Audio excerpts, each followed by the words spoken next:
Alrighty, so don't mind the crazy hair. I was just in the pool earlier today cleaning it out.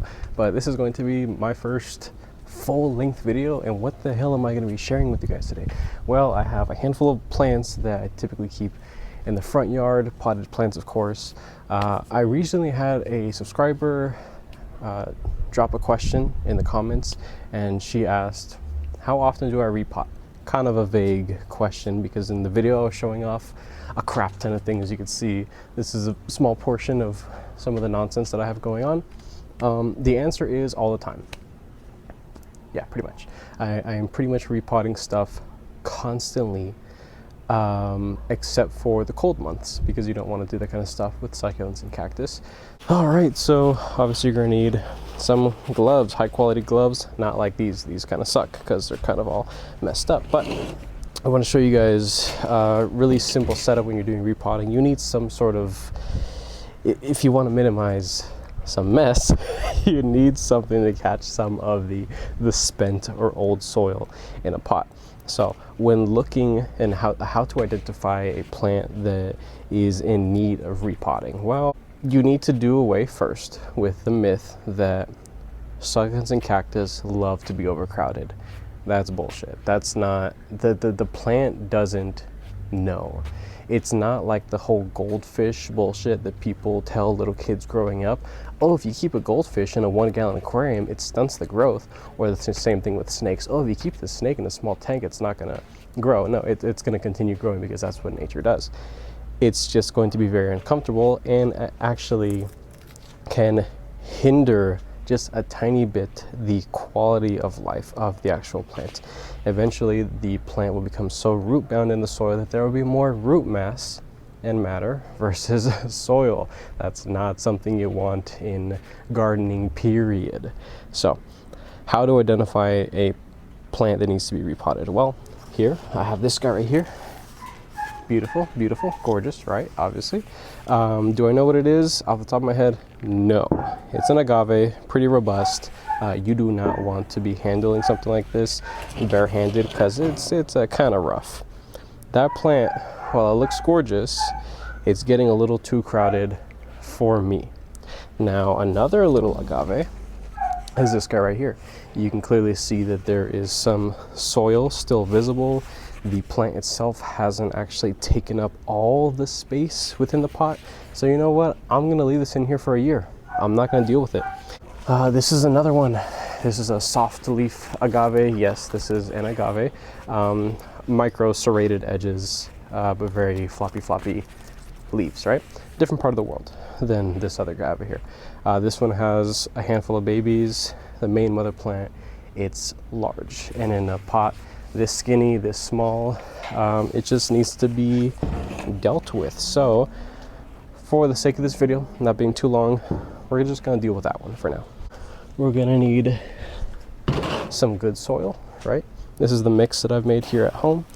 So there's some wood chips, there is just regular all-purpose kind of potting mix, and then a literal shit ton of perlite.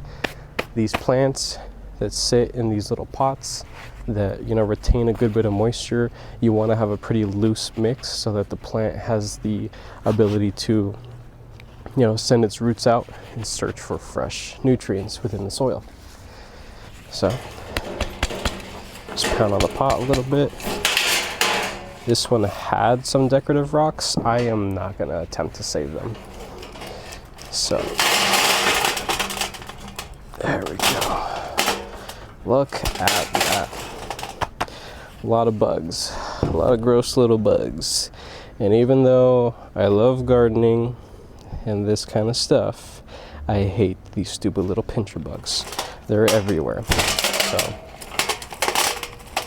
let's clean this guy up. Show you what this thing looks like. So you see this pot is, in my opinion, severely overcrowded. Still beautiful white healthy roots, but you could see that the new growth, the new babies are actually, you know, curling at the bottom. They shouldn't be doing that. So the ones that have emerged, it's as simple as just taking it and ripping it out. It's that simple. So this already has its own little roots. It'll be potted up separately. Great, awesome. Let's got one over here on this side. Same thing, rip it off. That's simple. Another one right here. There we go. So now with the two, I think it's just two, yes. With the two that are still under and haven't actually had any sun exposure, what you got to do at this point in time is clean up the plant. So if you have some of your potted plants that are close to or like under a tree where there's a lot of leaves or just debris that drops off, this is the point where you would want to shake off and kind of clean it up. Make sure to get all the junk out from in between the leaves. Sometimes you might need a little stick to like poke in between the leaves and kind of just like move stuff around. Now the majority of the underside of the plant has been cleaned up, like the base, right down in there. At this point you could start actually pulling off some of the healthy growth, and you only want to do this just to kind of alleviate some of the energy that it's being pumped in to maintain these older, more mature lower leaves, to divert energy to producing more growth from the top, because that's what we want. The more top growth that is developed, the bigger the plant will look visually. And who doesn't want big, beautiful looking plants, right? So this is what you gotta do. I do want to pull them off, actually. I was thinking about just leaving them, but I do want to pull them off. So track them as far back as you can, back over here. Just rip them out. So that's one right there, you could see. I'm going to leave it in a Lowe's bucket or just some sort of bucket where now it is exposed to the light, but no direct light should be hitting that plant because it is so sensitive and so delicate. It will burn, guaranteed. So here's the other one. Set the plant over here.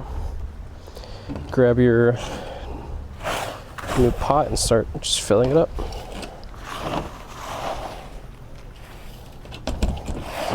Oh, that was close.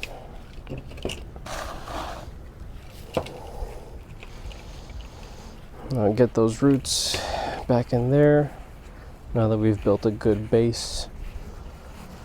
And at this point, you gotta take the rest of the soil and just throw it in there. Continue just packing it in there. With a soil mixture this loose, you know, it's okay to press down on the soil and pack it in a little bit. It's not that big of a deal. Look, the plant is nice and clear from the bottom. That will darken up and callus over. The plant will reestablish itself with its roots. And now this can go for another 2, maybe even 3 years before I have to do this again. Realistically, if I wasn't making the video, a job like this could be done in under like 3 minutes if you have everything already set up. That's it. I hope this video was useful, educational, or entertaining. If you did, go ahead and leave a like down below. If you are subscribed already, thank you so much. I appreciate all your support and your patience, of course. If you are not subscribed, please consider subscribing because I have plenty more videos and content coming you guys this way. With that being said, I hope you have a wonderful rest of your day.